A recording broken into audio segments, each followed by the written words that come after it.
نور في الظلمات أنسي في خلواتي يا سعدي وهنائي القرآن حياتي.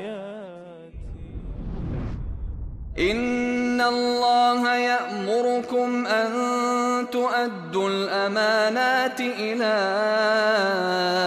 أهلها